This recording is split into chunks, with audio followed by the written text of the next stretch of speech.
The council chamber was enormous. Its walls were made of crystal that reflected light from 1,000 different worlds.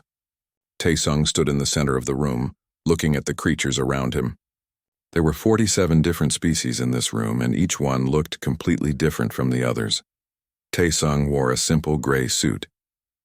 It looked plain compared to the strange clothes and bodies around him. Some of the aliens had many legs, others floated in the air. Some glowed with their own light. But Taesung stood straight and calm even though he knew what was coming. The High Chancellor spoke first. The High Chancellor was not solid like Taesung. It was made of pure energy that glowed bright yellow. A magnetic field kept it contained in one shape. When it spoke, everyone in the room could hear it through small devices they wore on their bodies. The voice was loud and angry. It said that humans had broken the rules. Humans had been expanding too fast across the galaxy. They had built colonies on 17 worlds that other species wanted. These worlds were in the neutral territories, which meant no one was supposed to claim them without permission. Taesung listened carefully. He did not show any fear or worry on his face. When the High Chancellor finished speaking, Taesung adjusted his glasses. It was a small movement, but it helped him think clearly. He told the High Chancellor that humans had followed every rule. They had filled out all the correct forms. They had sent all the required documents. They had done everything the law required. Nothing they did was illegal. Another alien spoke up. This one was called Dakhi. Dakhi looked like a giant crab with 6 legs instead of 4. Its body was covered in hard shell, and it had large claws that clicked when it talked. Dakhi represented the Corinthian Empire. Dakhi made clicking sounds with its claws. The sounds were angry. Dakhi said that humans barely understood the laws at all. Humans had only been traveling between stars for 80 years. That was nothing. The youngest species in this room had been traveling in space for 3,000 years. How could humans think they knew what they were doing? Taesung smiled just a little. He said that if humans learned things in 80 years that took others 3,000 years to learn, maybe that meant humans were good at learning quickly. The room exploded with noise. Every alien started talking at once. Some were angry. Others were confused. A few seemed scared. The sounds mixed together until no one could understand anything. The High Chancellor had to flash very bright to make everyone stop talking. When the room was quiet again, the High Chancellor spoke. It said that the Council had made a decision. Humans had to stop expanding immediately. They had to leave all 17 contested worlds within 6 months. Also, Earth would face punishment. Other species would stop trading with humans. Humans would not be allowed to have certain types of technology. These punishments would continue until humans learned to behave properly. Everyone in the room understood what this meant. If humans lost their trade and technology, their civilization would fall apart. It might take hundreds of years for them to recover. Maybe they would never recover at all. Taesung did not move for a long time. The room was completely silent. Everyone watched him. They wanted to see what he would do. They expected him to beg or argue or try to negotiate. Instead, Taesung bent down slowly. He placed his briefcase on the floor. Then he stood up straight again. He looked taller somehow, even though he had not grown. Then he said one word. He said it quietly, but everyone heard it clearly. The word was no. The silence that followed was even deeper than before. No one had ever said no to the Galactic Council. No species had ever refused a direct order. It was unthinkable. It was impossible. But Taesung had just done it. Dakhi jumped up from its seat. Its claws clicked rapidly. It asked Taesung what he had just said. The question sounded more shocked than angry. Taesung looked at each alien in turn. He met their eyes or their visual sensors or whatever they used to see. His voice was calm and clear. He repeated himself. He said that humanity would not follow these orders. Humans would not leave the 17 worlds. They would not accept trade restrictions. They would not give up their technology. The High Chancellor flickered. Its light dimmed and brightened rapidly. This was a sign of confusion or maybe fear. It asked Taesung if he understood what he was saying. Did he know what would happen if humans refused? Taesung said he understood perfectly. He knew exactly what he was doing and what it meant. Another alien spoke. This one was called Hajin. Hajin looked like a floating ball covered in lights. The lights changed colors depending on what Hajin was feeling. Right now the lights were red and orange, which meant anger. Ha-Jin said that Tai Sung was making a terrible mistake. The Council had the power to destroy humanity completely. They could send fleets of warships to Earth. They could block all trade routes. They could make sure humans never left their home planet again. Taesung nodded. He agreed that the Council had all that power. But then he asked a question. He asked if they really wanted to use that power. Did they want to start a war? The room became very quiet again. War was a word that these species had not used in a long time. They had been at peace for thousands of years. The idea of war seemed strange and frightening to them. Daki clicked its claws nervously. It said that Taesung could not be serious. Was he really threatening the entire Galactic Council? Did he think humanity could win a war against 47 different species? Taesung did not answer directly. Instead, he started talking about something else. He said he had done some research before coming to this meeting. He had visited many of the alien homeworlds. He had looked at their history books and their museum displays. He had learned some very interesting things. The aliens in the room shifted uncomfortably. They did not know where Taesung was going with this. They did not like the way he was looking at them now. There was something dangerous in his eyes, even though his voice stayed calm. Taesung said he wanted to tell them what he had learned. He wanted to share some facts about their own history. Facts that they seemed to have forgotten, or maybe they just did not want to remember. The High Chancellor tried to interrupt, but Taesung kept talking. He said that before they judged humanity for expanding too fast or being too aggressive, they should remember their own past. They should remember what they did when they were young species exploring the galaxy for the first time. He said they should remember all the species they destroyed, all the planets they stripped of resources, all the civilizations they conquered or enslaved. Because every species in this room had done terrible things in their past. Every single one of them had blood on their hands. The difference was that humans remembered their violent past. They did not try to hide it or pretend it never happened. And that memory made them stronger. It made them better. But it also made them dangerous in a way these old, comfortable species had forgotten how to be. Taesung let his words hang in the air. The aliens stared at him. Some were angry.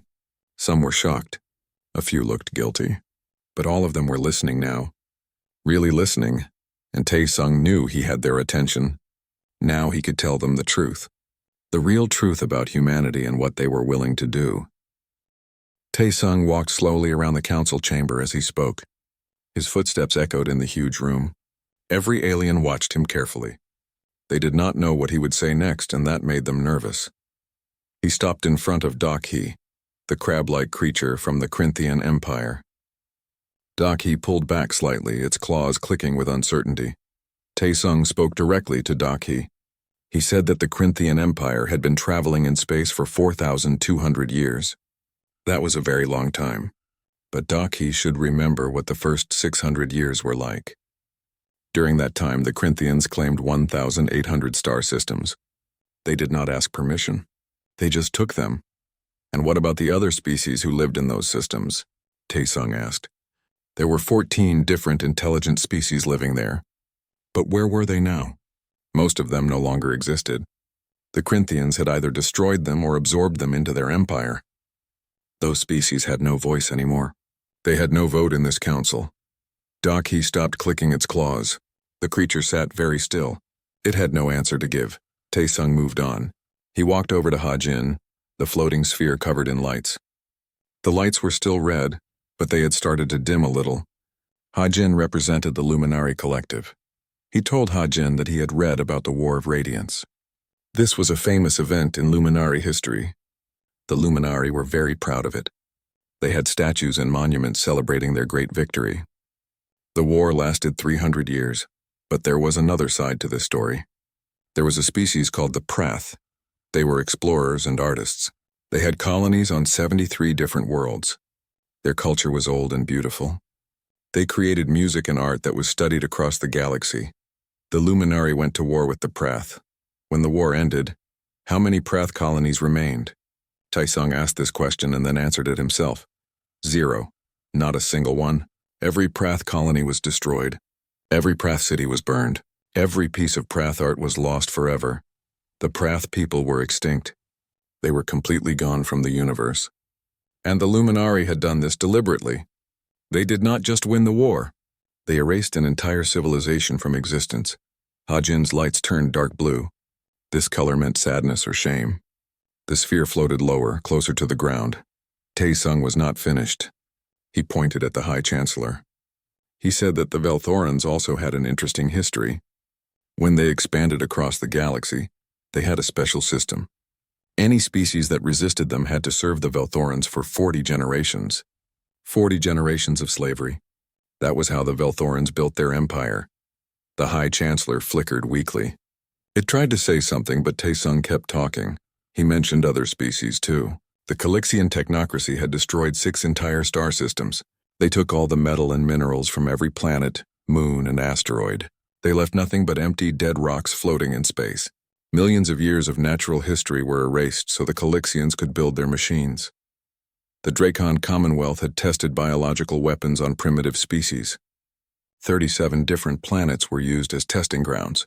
The species living on those planets had no choice. Most of them died. The few who survived were permanently changed by the experiments. Taesung walked back to the center of the room. He looked around at all the aliens. His voice was not angry. He was just stating facts.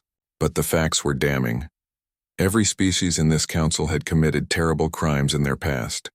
Every single one of them had destroyed other civilizations. They had enslaved populations. They had stripped planets of life. They had done things that would be considered horrific war crimes today, but now they sat in judgment of humanity. They said humans were too aggressive, too violent, too dangerous. They wanted to stop humans from expanding because humans might become a threat. Daki found its voice again. The creature clicked softly. It said that these events happened thousands of years ago. The current generation had nothing to do with those crimes. They had learned from the past. They had become better. Taesung laughed. It was not a happy sound. He said that was exactly his point. These species had committed terrible crimes, and then, after they had taken everything they wanted, they created laws saying no one else could do the same things. The Preservation Accords were not created because these species became enlightened. They were created because these species had already filled their territories. They had already taken all the good planets. They had already secured all the valuable resources. Now they wanted to prevent younger species from doing what they themselves had done. They wanted to keep all the power and wealth for themselves. They dressed it up in nice language about peace and protection. But really, it was just about maintaining control. The High Chancellor flared bright. It said that Taesung did not understand. The Accords were designed to prevent the wars and destruction of the past. They were meant to protect younger species from making the same mistakes. Taesung shook his head. He asked a simple question. If the Accords were truly about protection, why did they only restrict new species? Why did the old species get to keep all their conquered territory? Why did they get to keep the wealth they had stolen? A true system of justice would require everyone to give back what they had taken unjustly. But no one was asking the Corinthians to return the systems they conquered. No one was asking the Luminari to bring back the Prath. No one was asking the Velthorans to free the descendants of their slaves. Instead, all the punishment fell on humanity. Humans had to stop expanding. Humans had to accept limits. Humans had to suffer economically. And why? Because humans followed the exact same rules that every other species had ignored when it was convenient for them. Hajin pulsed with different colors. The sphere asked what Taesung wanted. Did he want the council to simply ignore human expansion? Did he want them to remove all limits? Taesung said no. He did not want special treatment. He wanted equal treatment. He wanted rules that applied to everyone, not just to humans. He wanted justice, not favoritism. But if the council insisted on enforcing rules only against humanity, while letting older species keep their ill-gotten gains, then humanity had a choice to make. They could accept second-class status forever, or they could refuse to play by unfair rules. Daki clicked urgently. It said that refusing to follow the rules would lead to war. Did Taesung understand that? Did he really want war? Taesung was quiet for a moment. Then he spoke very clearly. He said that no, humans did not want war. They had seen enough war to last a lifetime. Human history was filled with wars. Humans knew exactly how terrible war could be, but humans also knew something else. They knew that some things were worth fighting for. Freedom was worth fighting for. Justice was worth fighting for. The right to exist on equal terms with other species was worth fighting for.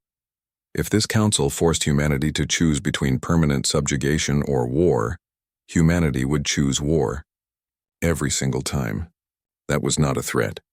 It was simply a fact. The council chamber was completely silent. No one spoke. No one moved. They were all thinking about what Tai Sung had said. They had judged humanity without judging themselves. They had forgotten their own bloody history.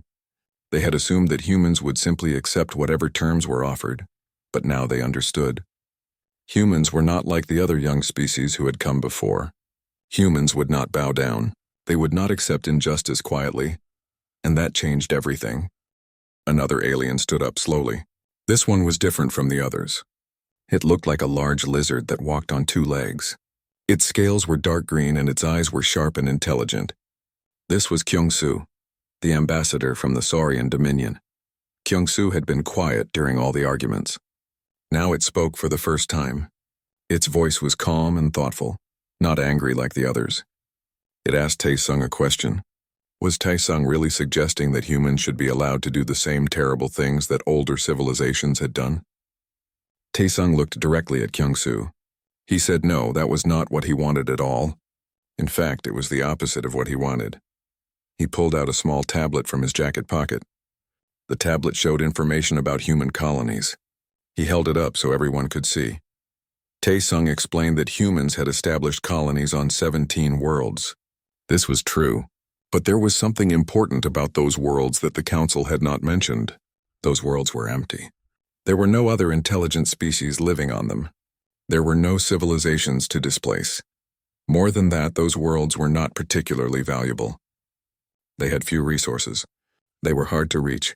They required expensive terraforming to make them livable. That was why they were called contested worlds. None of the older species wanted them because they were too much trouble. Humans chose those worlds deliberately. They did not want to threaten anyone. They did not want to take resources from other species. They picked the hardest, most unwanted places in the galaxy specifically to avoid conflict. The High Chancellor flickered. It said that the rate of expansion was still the problem. 17 worlds in 80 years was too fast. It showed that humans were too aggressive, too hungry for territory. Tae-sung looked at the High Chancellor with something like pity in his eyes. He asked if the High Chancellor had actually read the historical records. 17 worlds in 80 years was slow, incredibly slow. He pointed at different aliens as he spoke. The Corinthians claimed 1,800 systems in their first 600 years. That was an average of 3 systems every year. The Luminari claimed 400 systems in their first century. The Velthorans claimed 600 systems in their first 150 years. Humans had claimed 17 systems in 80 years. That was about 1 system every 5 years. It was the slowest expansion rate of any spacefaring species in galactic history. So the problem was not really about how fast humans were expanding. The problem was that humans were expanding at all. The Council did not want to allow any new species to grow, no matter how carefully or slowly they did it. Hajin pulsed with orange and red lights. The sphere said that human history proved they were dangerous. Humans had fought thousands of wars on their own planet. They had killed billions of their own people. How could such a violent species be trusted with access to the galaxy? This question made Tae-sung smile. It was not a happy smile. It was the smile of someone who had been waiting for this exact question. He agreed completely. Yes, humans were violent. Yes, they had fought countless wars. Yes, they had killed each other in terrible numbers. All of that was true. But Hajin should understand why that happened. Humans came from Earth. Earth was a difficult planet. It had predators that could kill humans easily. It had diseases that spread quickly. It had earthquakes and hurricanes and volcanoes. It had ice ages and droughts and floods. Everything on Earth tried to kill humans. The planet itself seemed hostile to human life. So humans learned to fight. They had to fight or they would die. Fighting was not a choice. It was survival. And yes, humans turned that violence on each other. For thousands of years, they fought wars over land and resources and beliefs. They created weapons that could destroy entire cities. They developed strategies for killing each other more efficiently. But then something changed. Humans looked at what they had done and made a choice. They chose to stop. Not because someone forced them. Not because a more powerful species conquered them and imposed peace. They chose it themselves. Tae-sung's voice grew stronger as he spoke. He said that was what made humans different, not their capacity for violence. Every species in this room had proven capable of terrible things. What made humans different was that they remembered their violence and chose to be better. Humans did not hide their bloody history. They did not pretend it never happened. They taught it to their children. They studied it in their schools. They built memorials to remember the people who died in their wars. Why did they do this? Because they did not want to repeat those mistakes. They wanted every generation to understand the cost of violence. They wanted everyone to know what happens when people stop trying to solve problems peacefully. That memory made humans stronger. It also made them wiser. They understood war in a way that these ancient, comfortable civilizations had forgotten. Daki clicked nervously. It said that this still did not explain why humans should be trusted. If humans understood war so well, did that not make them more dangerous, not less? Tae-sung nodded slowly. Yes, he said. It did make them more dangerous. But dangerous to whom? Humans were not dangerous to species who treated them fairly. They were not dangerous to civilizations who respected their rights. They had proven this by choosing the least valuable, least contested worlds for their expansion. But humans were very dangerous to those who tried to oppress them. They were dangerous to anyone who tried to keep them in chains. They were dangerous to systems built on injustice and inequality. And that, Tae-sung said quietly, was exactly what the Galactic Council feared. Not that humans would become violent conquerors, but that humans would refuse to be victims, that humans would not accept the rules of a game designed to keep them powerless. The Council wanted to maintain the current order. They wanted to keep all the power and resources they had taken long ago. They wanted new species to accept a smaller share, to stay in their place, to never challenge the established hierarchy. But humans would not do that. They could not do that. It went against everything in their nature. Humans had spent their entire history fighting against oppression. They had overthrown kings and tyrants. They had fought for freedom and equality. They had built democracies and systems of justice. Now the Council wanted them to accept a system where they would always be lesser, where they would always have fewer rights, where they would always be judged by rules that did not apply to anyone else. Tae-sung looked around the chamber one more time. His voice was steady and clear. He told them that humans would not accept this. They would rather fight than live as permanent second-class citizens in the galaxy. Kyung-soo watched Tae-sung carefully. The Saurian diplomat seemed to be thinking deeply about everything that had been said. Finally, it spoke again. It asked a simple question. What exactly did humanity want? Tae-sung appreciated the directness of the question. He gave a direct answer. Humanity wanted the rules to apply equally to everyone. If there were to be limits on expansion, they should apply to all species, not just humans. If there were to be consequences for past crimes, they should apply to everyone who committed those crimes. Most importantly, humanity wanted to be treated as equals, not as children who needed guidance, not as threats who needed containment, but as equal partners in building a better galaxy. If the Council could not offer that, then there was nothing more to discuss. And humanity would make its own future, whatever the cost. The tension in the Council chamber was thick enough to cut. Every alien present understood that something fundamental had shifted. This was no longer a simple disciplinary hearing. This was a confrontation that could reshape the entire galactic order. Kyung-soo remained standing. The Saurian diplomat's eyes were fixed on Tae-sung. When it spoke, its voice was serious and measured. It said that Tae-sung's words sounded reasonable, but the reality was different. The Council had made its decision. If humanity refused to comply, the Council would use force. Economic blockades first, then military action if necessary. Tae-sung did not flinch. He said that if the Council chose that path, then it would be war. Simple as that. The chamber exploded with noise. Aliens shouted and clicked and pulsed with agitated colors. The word war had been spoken twice now. It was becoming real. The possibility of actual combat, of ships burning and cities falling, suddenly felt very close. The High Chancellor flared brighter than it had all day. Its voice boomed through everyone's translation devices. It demanded to know if Tae-sung understood what he was saying. Was he actually threatening this entire council? Did he think humanity could win against 47 civilizations? Tae-sung smiled, but there was no humor in it. He said the numbers were impressive. 47 civilizations, trillions of citizens, thousands of worlds, vast fleets of ships, enormous industrial capacity. But then he asked another question. When was the last time any of these civilizations fought a real war? Not a small conflict, not a police action, but a real total war where survival was at stake. The aliens looked at each other uncertainly. The answer was obvious. It had been thousands of years. Some civilizations had not fought a war in 5,000 years.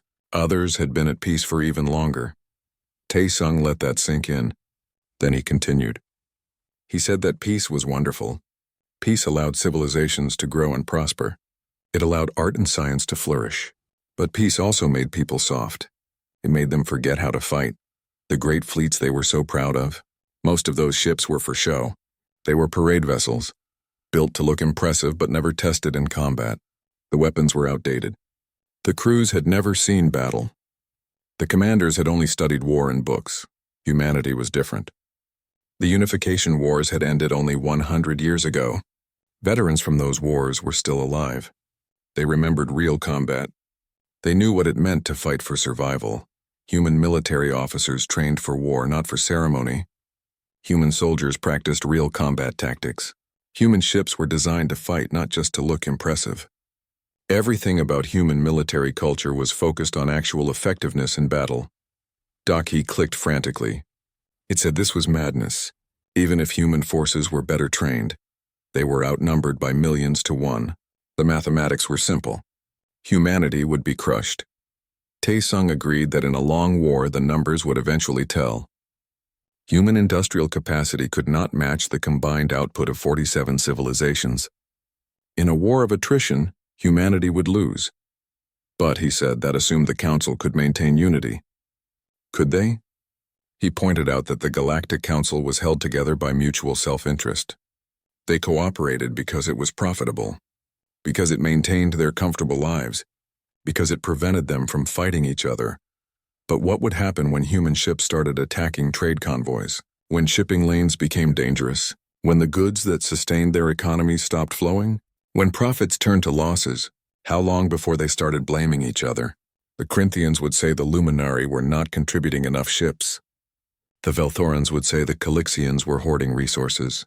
Old grudges would resurface. Ancient feuds would reignite. The Council's unity was their greatest strength. But it was also their greatest weakness.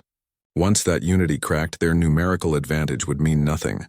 Hajin pulsed with angry red and orange lights. The sphere demanded to know if Tae-sung was threatening to become a pirate. Would humans attack civilian ships? Would they target innocent traders? Tae-sung's expression hardened. He said that humans would do whatever was necessary to survive.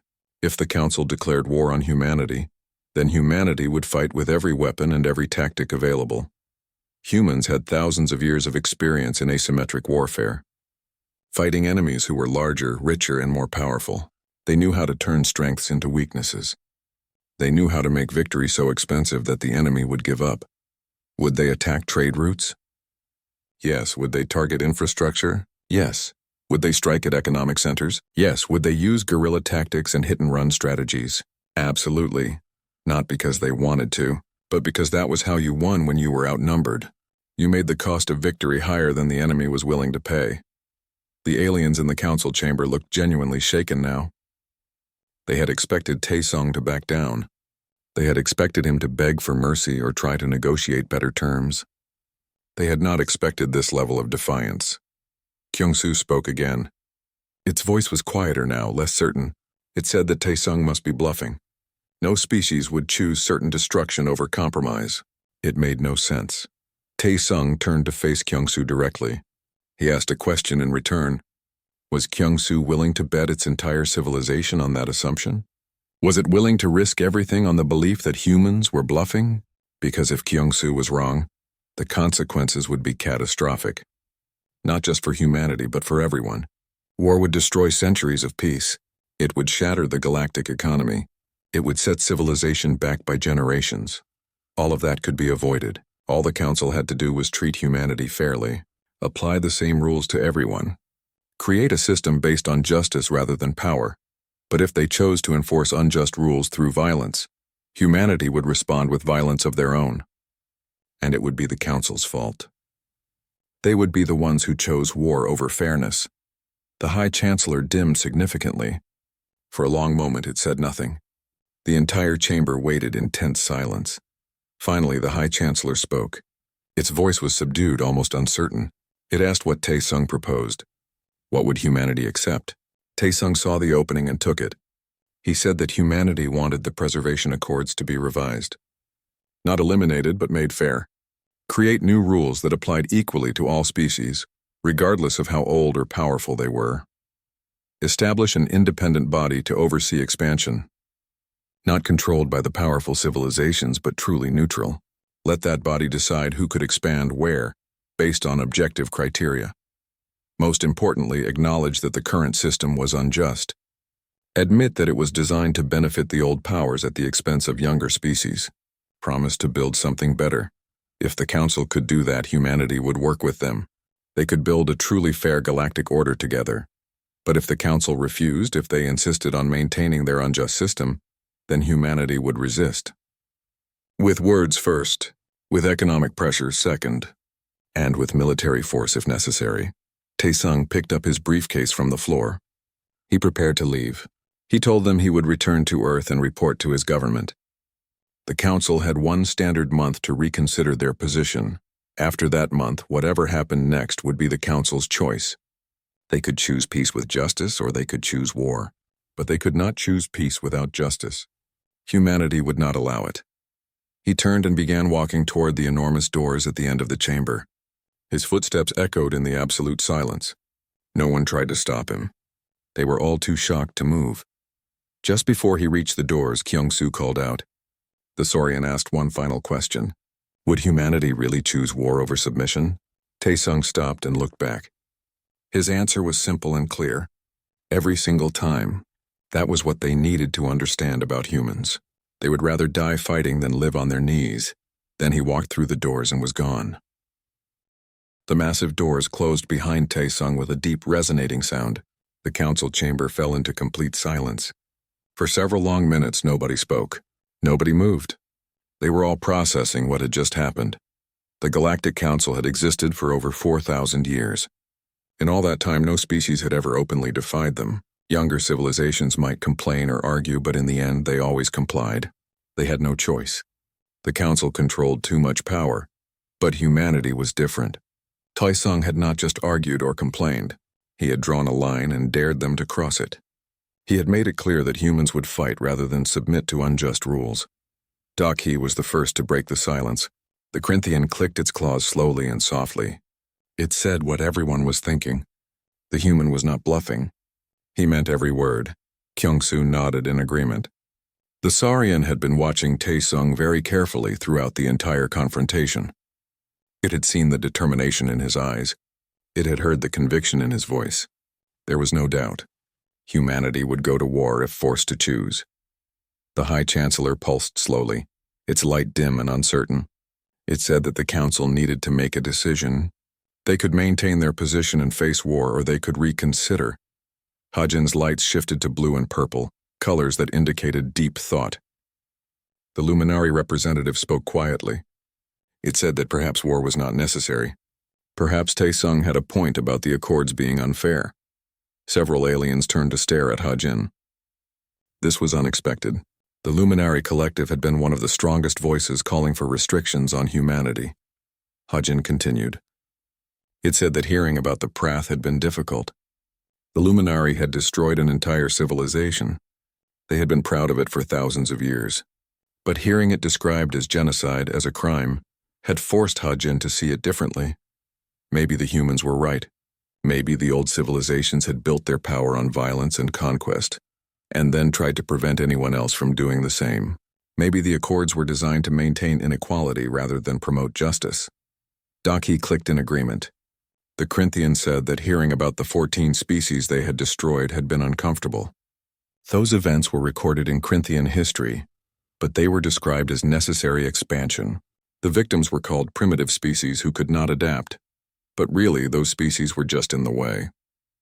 The Corinthians wanted their worlds, so they took them. It was conquest dressed up in nicer language. And now the Corinthians wanted to prevent humans from expanding.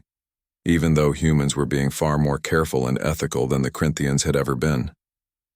Kyung-soo spoke up again. The Saurian said that it had been uncomfortable listening to Taesung's speech, but discomfort was not a reason to ignore the truth. Everything Taesung said was factual. Every civilization in this room had committed terrible acts in their past. The Saurian Dominion was no exception. They had enslaved 12 different species during their expansion. Those species were technically free now, but they still lived under Saurian control. The power dynamics had never really changed. If the council was going to judge others, they needed to judge themselves first. And if they did that honestly, they would have to admit that humanity was behaving better than any of them had at the same stage of development. The High Chancellor flared brighter. It said that admitting past mistakes was one thing, but restructuring the entire Galactic Council was something else entirely. The Accords had maintained peace for thousands of years. Changing them could lead to chaos. Hajin pulsed with bright yellow light. The luminary disagreed. The Accords had maintained peace between the powerful civilizations, but they had done so by suppressing everyone else. That was not real peace. That was just organized oppression. Real peace required justice. It required all species to have equal rights and equal opportunities. The current system did not provide that. It gave all the advantages to the old established powers and kept everyone else in subordinate positions. Humanity was the first species strong enough and brave enough to challenge this system. But they would not be the last. If the Council crushed humanity, another species would rise up eventually, and another after that. The cycle would continue until the system changed or until it collapsed completely. Daki clicked thoughtfully. The Corinthian said that Hajin was right. The humans had exposed a fundamental problem with the galactic order. That problem would not go away just by punishing humanity. It would only get worse. Better to address it now while there was still time. Better to work with humanity to build a fairer system than to fight a war that nobody really wanted. Kyung-soo stood up. The Saurian looked around at all the other representatives. It said that it was time to make a choice. They could cling to their unjust privileges and face war, or they could do something genuinely noble and build a better galaxy. The Saurian proposed that they establish a commission immediately. This commission would review the preservation accords and propose changes. It would include representatives from both old and new civilizations. It would have real authority to make binding decisions. Most importantly, humanity would be included in this commission. Their perspective would be valued. Their concerns would be addressed. They would help design the new system. The High Chancellor dimmed and brightened several times. This was a sign of intense internal debate. Finally, it spoke. It said that perhaps Kyung-soo was right. Perhaps this was an opportunity rather than a threat. The Council had become complacent. They had assumed their power would last forever. But nothing lasts forever. Systems that cannot adapt eventually fall apart. Maybe humanity was giving them a chance to evolve before it was too late. Maybe this confrontation was exactly what they needed. The High Chancellor called for a vote. All those in favor of establishing a commission to reform the preservation accords should indicate now. One by one, the representatives indicated their agreement. Some did so quickly and enthusiastically. Others took longer, clearly reluctant but unable to see a better alternative. But in the end, the vote was unanimous. The Galactic Council would reform itself. The preservation accords would be rewritten to apply equally to all species. Economic sanctions against humanity would be lifted. The 17 contested worlds would remain under human control. The High Chancellor made it official. The decision was recorded. Messages would be sent to all member civilizations. And a formal communication would be transmitted to Earth within the day. As the council members began to leave, Kyung-soo walked to the spot where Taesung had stood. The Saurian looked toward the distant doors through which the human ambassador had departed. A small smile crossed its reptilian features. Kyung-soo spoke quietly, to itself more than anyone else. It said that Taesung had played his hand brilliantly. He had exposed their hypocrisy. He had challenged their authority, and he had forced them to become better than they were. That was real diplomacy. Not making everyone happy, but making everyone face uncomfortable truths. Not preserving the status quo, but pushing for genuine change. The Saurian said quietly that humanity would be a powerful force in galactic politics. Not because they had the most ships or the biggest economy, but because they understood something fundamental that the older species had forgotten. They understood that real strength came from principles, not just power. They understood that some things were worth fighting for. They understood that peace without justice was not worth having. 3 weeks later, Ambassador Tae Sung received the official communication from the Galactic Council. He read it carefully, then smiled for the first time since the confrontation. The Preservation Accords would be revised.